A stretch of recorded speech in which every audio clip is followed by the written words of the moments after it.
नमस्कार मुलांनो, आज आपण इयत्ता 6वी गणित दशांश अपूर्णांक हे प्रकरण आपण अभ्यासणार आहोत मुलांनो।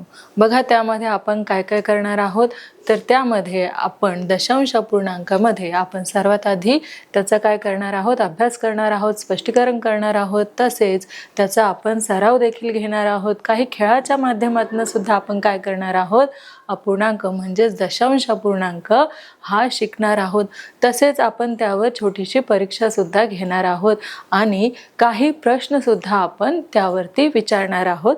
तर अशा पद्धतीने आपण काय करणार आहोत मुलांनो, तर अशा पद्धतीने आपण दशांश अपूर्णांक हा अधिक चांगल्या पद्धतीने शिकण्याचा प्रयत्न करणार आहोत। चला तर मग बघूया आपण दशांश अपूर्णांक।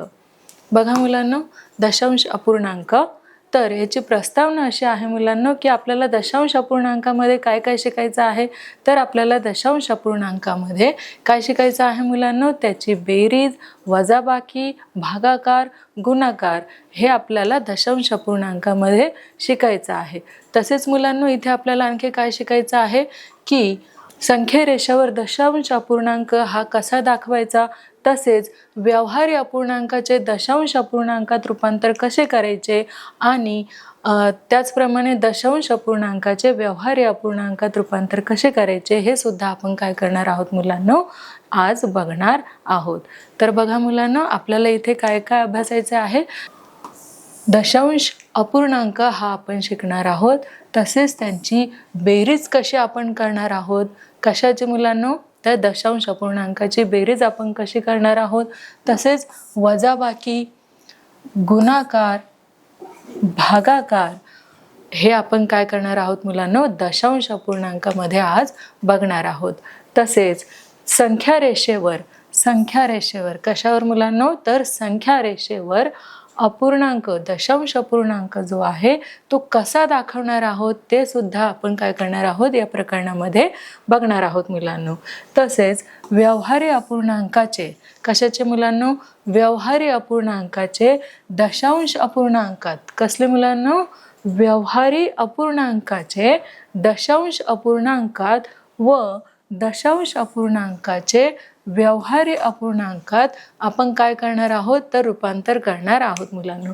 बघा आपण इथे काय करणार आहोत की व्यवहारी अपूर्णांकाचे कशाचे मुलांनो, व्यवहारी अपूर्णांकाचे दशांश अपूर्णांकात रूपांतर करणार आहोत, तसेच दशांश अपूर्णांकाचे व्यवहारी अपूर्णांकात काय करणार आहोत मुलांनो, रूपांतर करणार आहोत।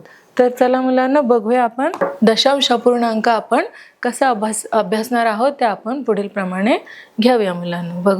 बघा मुलांनो, संख्या रेषेवर काय दाखवायचं आपल्याला, दशांश अपूर्णांक दाखवायचा आहे। बघा तुमच्या कंपासमध्ये काय आहे, खूप सारे साहित्य आहे, साधन आहे, तर त्याच्यामध्ये एक मोजपट्टी सुद्धा असणार आहे। मोजपट्टीवरतीच काही रेषा असतात आणि नंबर असतात, त्याचा कधी तुम्ही विचार केलेला आहे का मुलांनो, तर आज तुम्ही तो काय करायचा आहे, विचार करायचा आहे, किंवा आज आपण जे काही मोजपट्टीचा वापर करणार आहोत त्यावरून तुम्हाला समजणार आहे की दशांश अपूर्णांक आपल्याला मोजपट्टीच्या सहाय्याने कसा बरा ओळखता येतो। बघूया मुलांनो। बघा मुलांनो, तुमच्याकडे मोजपट्टी ही असेल, मोजपट्टी कशी असते मुलांनो, तर ही आहे आपली कंपास पेटीमधील मोजपट्टी। त्या मोजपट्टीमध्ये जर तुम्ही निरीक्षण केलं असेल, बघितलं असेल, तर त्या मोजपट्टीमध्ये तुम्हाला काय दिसेल मुलांनो, तर 0 पासून 10 पर्यंत काय दिसणार आहे, नंबर दिसणार आहेत मुलांनो। आणि त्या नंबरमध्ये तुम्हाला काय दिसणार आहे, लहान लहान अशा ज्या रेषा आहेत त्या तुम्हाला दिसतील।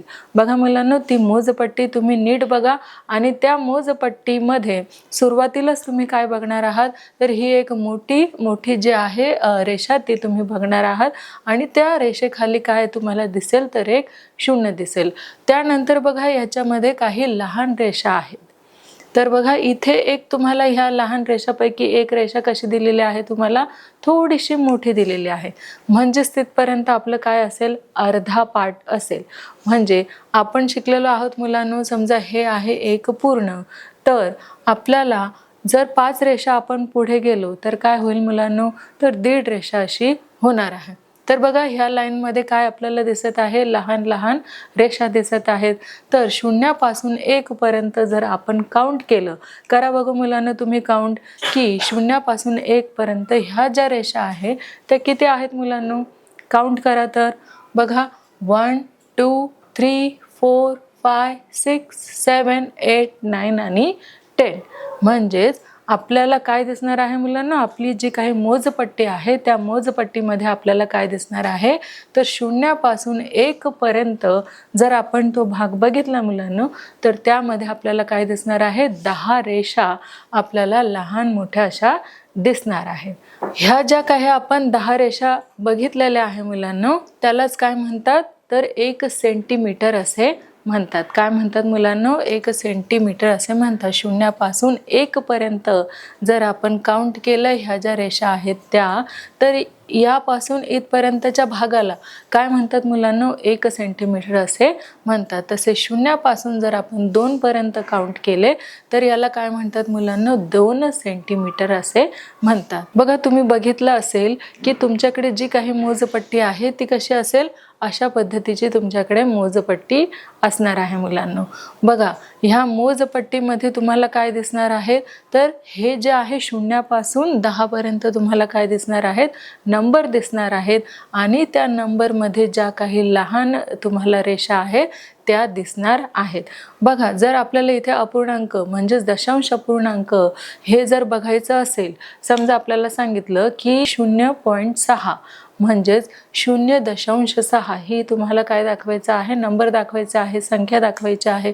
तर तुम्ही काय करणार आहात मुलांनो, 0 पासून पुढच्या ज्या रेषा आहेत त्या काउंट करणार आहात, मोजणार आहात आणि त्यानंतर तुम्हाला काय मिळणार आहे मुलांनो, तर 0.6 ही हा जो नंबर आहे तो तुम्हाला मिळणार आहे. बघा मुलांनो 1 2 3 4 5 आणि 6 इथे आपल्याला काय मिळालेलं आहे मुलांना, 0.6.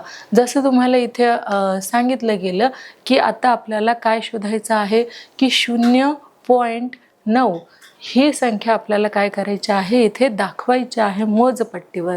तर ती आपण बघा मुलांना कशी दाखवणार आहोत. इथे आपल्याला काय करायचं आहे, 0 पासून 9 रेषा ह्या काय करायच्या आहेत, मोजायच्या आहेत आणि त्या आपल्याला इथे दशांश अपूर्णांकामध्ये दाखवायचं आहे. बघा मुलांना काउंट करा तुम्ही, तुमची जी मोजपट्टी आहे त्या मोजपट्टीवर तुम्हाला काय करायचं आहे, मोजायचं आहे.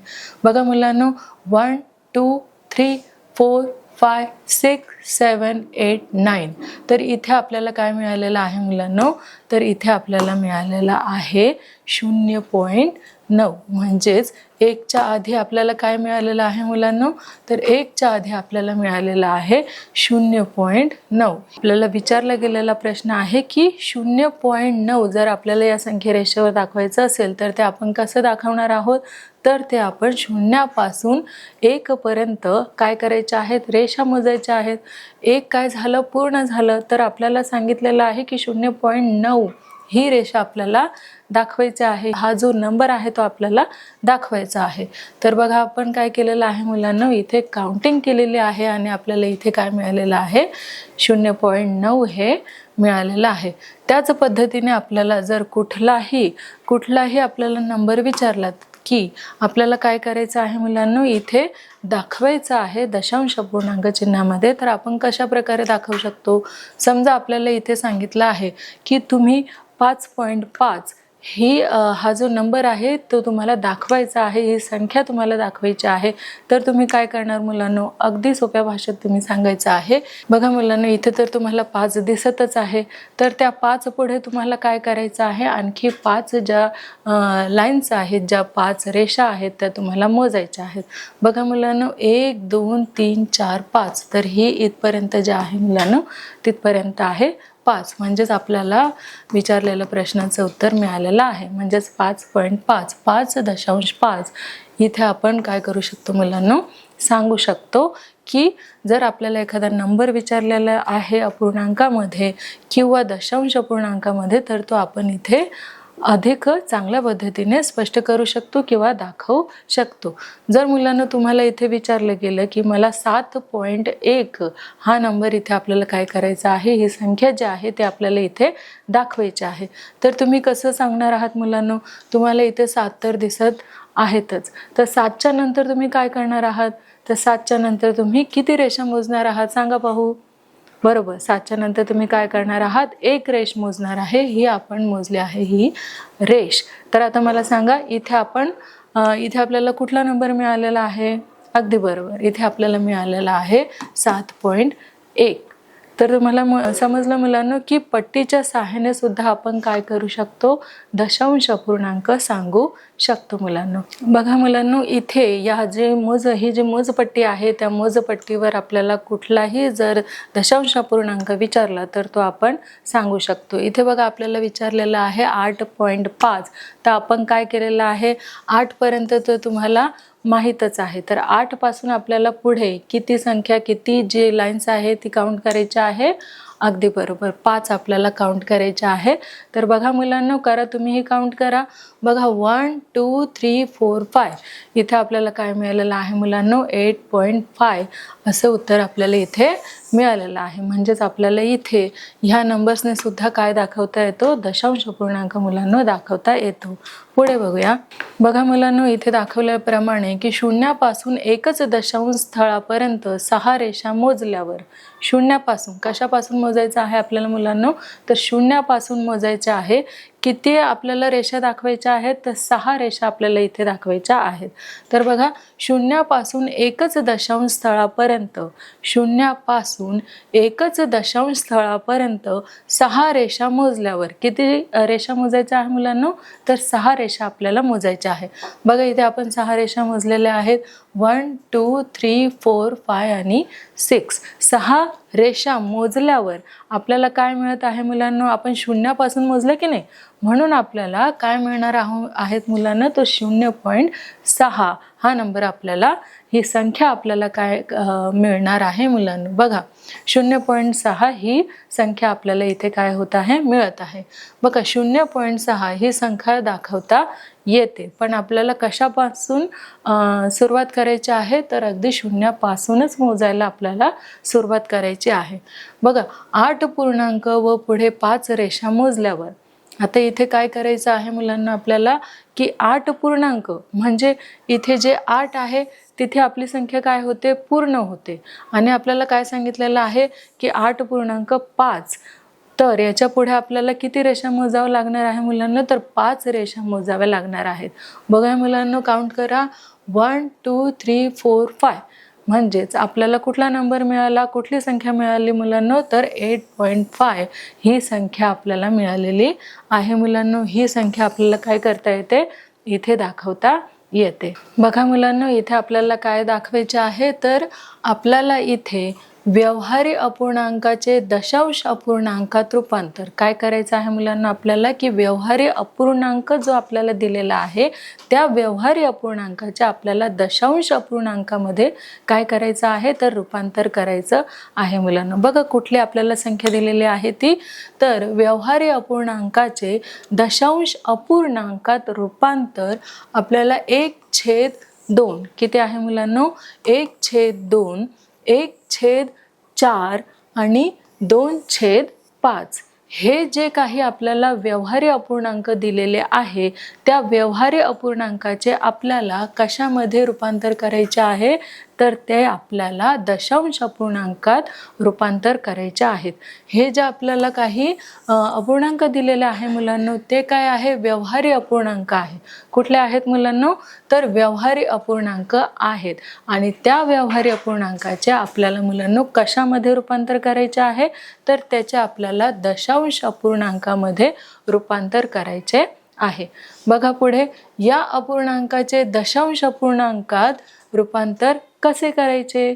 तर आपण काय करणार आहोत याचे पुढील प्रमाणे सविस्तरपणे बघणार आहोत. तर बघा मुलांनो, यासाठी आपल्याला काय करावं लागणार आहे? तर यासाठी आपल्याला अपूर्णांकाचा जो छेद आहे, म्हणजेच हा जो छेद आहे मुलांनो, हे जे काही आपल्याला अपूर्णांक दिलेले आहेत तर त्या अपूर्णांकाचा छेद हा कसा असायला हवा? बघा 10, 100 किंवा 1000. कसा मुलांनो? 10, 100 किंवा 1000 यापैकी जो जवळचा आहे, हे जे नंबर्स आहेत मुलांना आपल्याला दिलेले आहे संख्या 10, 100 किंवा 1000 यापैकी जो जवळचा आहे तो येण्यासाठी दिलेल्या अपूर्णांकाच्या छेदाला व अंशाला सारख्या संख्येने आपल्याला काय करायचं आहे तर गुणायचं आहे मुलांनो. बघा मुलांनो, जसे काय की जसे 1/2, काय मुलांनो? जसे 1/2 आपण काय घेतलेला आहे? 1/2 हा घेतलेला आहे. हा अपूर्णांक आपण इथे घेतला आहे, बरोबर. आता आपल्याला काय करायचं आहे मुलांनो? बघा, यापैकी आपल्याला जे काही छेद दिलेले आहे, इथे काय सांगितलेलं आहे की 10, 100 किंवा 1000 यापैकी जो जवळचा आहे तो येण्यासाठी दिलेल्या अपूर्णांकाच्या छेदेला व अंशेला काय करायचं आहे आपल्याला? त्याच संख्येने काय करायचं आहे तर गुणायचं आहे.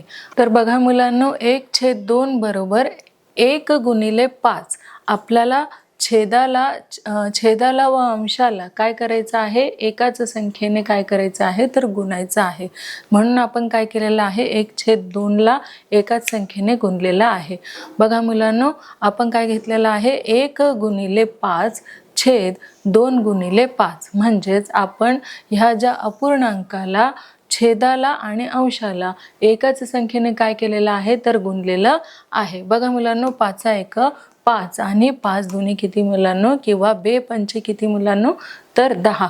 आता आपल्याला काय काढायचं आहे मुलांनो? तर आपल्याला दशांश पूर्णांक काढायचा आहे. बघा, इथे आलेले आहे मुलांनो 10 आणि इथे आलेले आहे 5. 5 आपण जसेच्या तसे इथे लिहून घेतलेले आहेत. इथे आपण 5 घेतलेले आहेत. तसेच हा बघा मुलांनो, 1च्या नंतर काय आहे? 0 आहे. तर आपल्याला एक डावा जो काही रकाना आहे किंवा एक जी चौकट आहे त्याच्या आधी आपल्याला काय करायचं आहे? दशांश चिन्ह हे लिहायचं आहे आणि त्यानंतर 0 आपल्याला काय करायचं आहे?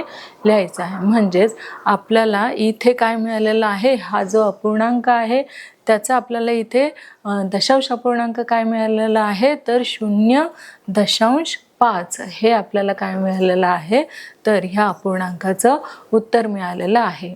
बघा मुलांनो, याचप्रमाणे आपण दुसरा सुद्धा अपूर्णांक घेऊन अधिक चांगल्या पद्धतीने समजण्याचा प्रयत्न करणार आहोत. बघा, आपण घेतलेला आहे 1/4. काय घेतलं आहे मुलांना? आपण 1/4 हे घेतलेलं आहे. तसेच आपण छेदाला आणि अंशाला काय करणार आहोत? एकाच संख्येने गुणणार आहोत. बघा मुलांनो, 1 गुणिले 25 आणि छेदाला सुद्धा आपण काय करणार आहोत तर 25नेच गुणणार आहोत. म्हणून 1 गुणिले 25 छेद 4 गुणिले 25. म्हणजेच हा जो काही अंश आहे हा छेद आहे. त्या छेदाला आपण काय केलेलं आहे तर एकाच संख्येने गुणलेलं आहे. म्हणजेच 25ने आपण काय केलेलं आहे? छेदाला आणि अंशाला आणि छेदाला गुणलेले आहे मुलांनो. मग बघा मुलांनो, 25 1 25 आणि 25 चौक किती मुलांनो? तर 100. तर आपल्याला इथे काय मिळालेलं आहे मुलांनो? आपण उत्तर काय मिळालेलं आहे? 25/100. तर आपण इथे 25 घेतलेले आहे. त्यानंतर इथे आपण काय केलेलं आहे मुलांनो? हा जो दशांश चिन्ह आपल्याला द्यायचं आहे. तर इथे बघा मुलांना 2 नंबर आहेत की नाही? मग इथे पण काय आहेत? 2 नंबर. त्यानंतर हा जो 1-0 आहे तो आपण कुठे घेतलेला आहे? इथे. म्हणजेच आपल्याला उत्तर काय मिळालेलं आहे मुलांनो? तर 0.25 हे आपल्याला काय मिळालेलं आहे? उत्तर मिळालेलं आहे. 0.25 हे झालं आपलं उत्तर. तसंच आपण काय केलेलं आहे? 2/5 हे घेऊन सुद्धा आपण काय केलेलं आहे? उत्तर काढलेलं आहे मुलांनो. बघा, आपण इथे काय घेतलेलं आहे? 2/5 घेतलेलं आहे. बरोबर आपण अंशाला आणि छेदाला एकाच संख्येने काय केलेलं आहे? गुणलेलं आहे मुलांनो. बघा, आपण 2ला सुद्धा 2नेच गुणलेलं आहे आणि ह्या छेदाला सुद्धा आपण 2ने गुणलेलं आहे. म्हणजेच 2 गुणिले 2 छेद 5 गुणिले 2 बरोबर 2 चौक किती मुलांनो? 4. तर 5 दुनी किती मुलांनो? 10. बरोबर आपण काय केलेलं आहे मुलांनो? की हा जो 4 आहे तो आपण इथे घेतलेला आहे. दशांश चिन्ह आपण दिलेलं आहे आणि त्यानंतर आपण काय केलेलं आहे?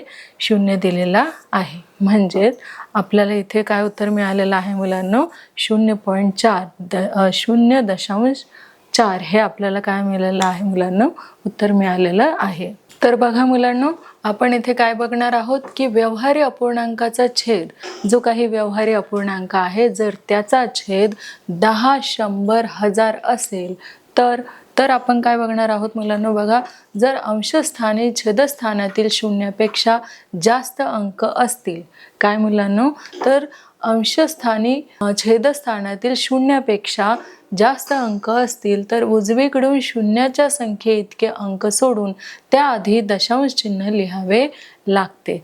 काय करावं लागतं मुलांनो, इथे आपण ते बघून घेणार आहोत. बघा मुलांनो, पहिलं काय आपल्याला सांगितलेलं आहे की पहिलं सांगितलेलं आहे 723/10. इथे आपल्याला काय आहे मुलांनो, 10 आहे, म्हणजे 723/10 बरोबर काय करणार आहोत मुलांनो, ही संख्या काय आहे 723, आपण ही इथे लिहिली 723. छेदामध्ये काय आहे मुलांनो, 10 आहे, म्हणजेच एक शून्य सोडून आपल्याला काय द्यायचं आहे, तर दशांश चिन्ह आपल्याला इथे द्यायचं आहे. म्हणून बघा, आपण इथे 723 हे घेतलेलं आहे आणि आपल्याला दशांश चिन्ह कुठे द्यायचं आहे, तर एक शून्य सोडून द्यायचं आहे, एक नंबर सोडून आपल्याला द्यायचं आहे. तर बघा मुलांनो, 723 होतं, तर आपण काय केलेलं आहे, आपण इकडे काय केलेलं आहे, 72.3 असं आपल्याला इथे घेता येईल मुलांनो. म्हणजेच इथे आपल्याला काय मिळालेलं आहे, 723/10 बरोबर 72.3 असं आपल्याला उत्तर आलेलं आहे. आपण आता दुसरं घेऊया. बघा, इथे काय आहे दुसरं की 51,250. काय आहे मुलांनो, इथे 51,250 आहे, छेद 100 बरोबर. आपण ही जी संख्या आहे मुलांनो, ती जशीच्या तशी इथे लिहून घेतलेली आहे. आता इथे बघा मुलांनो, किती आहे, 1 2 शून्यानंतर, 2 नंबर नंतर किंवा शून्यानंतर आपल्याला काय द्यायचं आहे, तर दशांश चिन्ह द्यायचं आहे.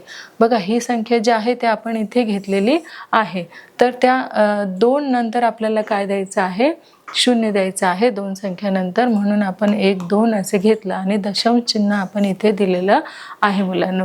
म्हणजेच इथे आपल्याला उत्तर काय मिळालेलं आहे की 512.50 असं आपल्याला इथे काय मिळालेलं आहे, उत्तर मिळालेलं आहे.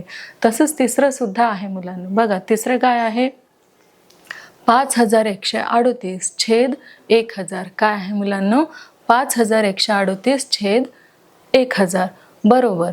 हा जो नंबर आहे मुलांनो, ही जी संख्या आहे आपण इथे घेतलेली आहे, जशी आहे तशी आपण इथे लिहिलेली आहे. तर इथे आपल्याला किती शून्य दिसत आहात, तर बघा 1 2 3.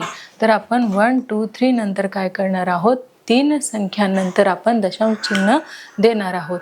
मग इथे बघा आपल्याला काय उत्तर मिळालेलं आहे की 5.138 हे आपल्याला काय मिळालेलं आहे, उत्तर मिळालेलं आहे मुलांना. बघा मुलांनो, आता आणखी इथे आपण दुसरं सुद्धा काय घेतलेलं आहे, उदाहरण घेतलेलं आहे अधिक समजून घेण्यासाठी. दुसरं काय आहे मुलांनो, बघा, अंशस्थानी छेदस्थानातील शून्य इतकेच अंक असतील तर अंशस्थानच्या संख्येच्या आधी दशांश चिन्ह देऊन पूर्णांकाच्या जागी शून्य लिहायचं आहे आपल्याला. तर बघा मुलांनो, पहिलं इथे आहे 7/10 बरोबर. काय करणार आहोत मुलांना, आपण हा जो 7 आहे तो आपण इथे घेतलेला आहे आणि इथे आपल्याला छेदस्थानी काय आलेलं आहे, तर 10 आलेलं आहे. म्हणजेच आपण शून्य जो आहे तो काय केलेला आहे, त्याच्या आपण उजव्या साईडला घेतलेला आहे आणि त्याच्या आधी आपण काय केलेलं आहे, दशांश चिन्ह दिलेलं आहे. म्हणजेच आपल्याला इथे कुठला नंबर किंवा संख्या मिळते मुलांना, तर 0.7 ही संख्या आपल्याला मिळते. दुसरंही बघा मुलांनो कसं आहे, इथे दुसरं सांगितलेलं आहे की 54/100. काय सांगितलंय मुलांनो, इथे 54/100 बरोबर. हा जो नंबर आहे तो आपल्याला जसा आहे तसा आपण इथे घेतलेला आहे मुलांनो. तर बघा, याच्यानंतर आपल्याला इथे शून्य किती आहेत, 1 2. 1 2च्या नंतर आपल्याला काय करायचं आहे, दशांश चिन्ह इथे द्यायचं आहे आणि इथे काय करणार आहोत, आपण शून्य लिहिणार आहोत. म्हणजेच आपल्याला इथे उत्तर काय मिळालेलं आहे, तर 0.5 5,4 हे आपल्याला इथे काय मिळालेलं आहे, उत्तर मिळालेलं आहे. तिसरं हे बघा मुलांनो, सेम तसंच आहे. तिसरं असं आहे की 725 छेद 1000, 725 छेद 1000. तर पुढे आपल्याला काय करायचं आहे, हा नंबर आपण इथे लिहून घेतलेला आहे.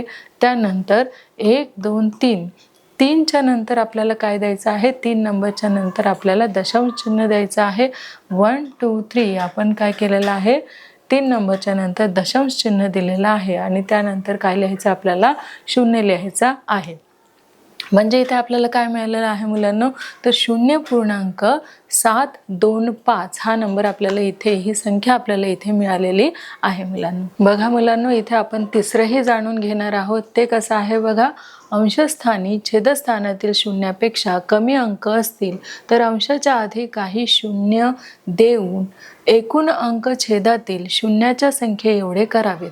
काय करायचे आहेत मुलांना, आपल्याला इथे काय करायचं आहेत, एकूण अंक शून्याच्या एवढे आपल्याला करायचे आहेत मुलांनो. तर बघा इथे एकूण अंक छेदातील शून्याच्या संख्ये एवढे करायचे आहेत. तर आधी दशांश चिन्ह लिहावे व पूर्णांकाच्या जागी 0 लिहायचा आहे. बघा मुलांनो, इथे आपण एक एक्झाम्पल घेतलं आहे, उदाहरण घेतलेलं आहे. 8/100 बरोबर 8/100 म्हणजेच आपल्याला काय करायचं आहे, बरोबर काय घ्यायचं आहे, 8च्या आधी 0 घ्यायचं आहे. 0.8/100 बरोबर. बघा मुलांनो, इथे आपण काय करणार आहोत, ही जी संख्या आहे ती आपण इथे घेतलेली आहे. त्यानंतर आपल्याला 1 2 म्हणजेच 2 संख्येच्या आधी आपल्याला काय करायचं आहे, तर दशांश चिन्ह द्यायचं आहे. ते आपण इथे दशांश चिन्ह दिलेलं आहे आणि त्यानंतर काय लिहायचं आहे मुलांना, 0 लिहायचा आहे. मग ही संख्या आपल्याला वाचताना कशी वाचता येईल, तर 0.08 अशी संख्या किंवा नंबर आपल्याला इथे मिळतो मुलांना. बघा दुसरंही कसं दिलेलं आहे आपल्याला, की 8/1000 किती मुलांना, 8/1000 बरोबर. आता आपल्या 8च्या आधी किती शून्य येतील, तर 2 शून्य येतील. म्हणजेच बघा मुलांनो, 1 2 आणि इथे आलेलं आहे आपले 8, त्यानंतर छेद 1000 बरोबर. काय आहे मुलांनो, 1 2 3 म्हणजेच 3 नंबर आधी आपल्याला काय करायचं आहे, दशांश चिन्ह लिहायचं आहे. बघा हे जे हा जो नंबर आहे आपण इथे घेतलेला आहे आणि यानंतर आपण काय केलेलं आहे, 1 2 3 3च्या आधी आपण काय केलेलं आहे, 3 नंबरच्या आधी आपण दशांश चिन्ह दिलेलं आहे. बघा 1 2 3 दशांश 0 म्हणजेच हे संख्या आपल्याला कशी वाचता येईल मुलांना, तर 0.008 अशी आपल्याला संख्या मिळते.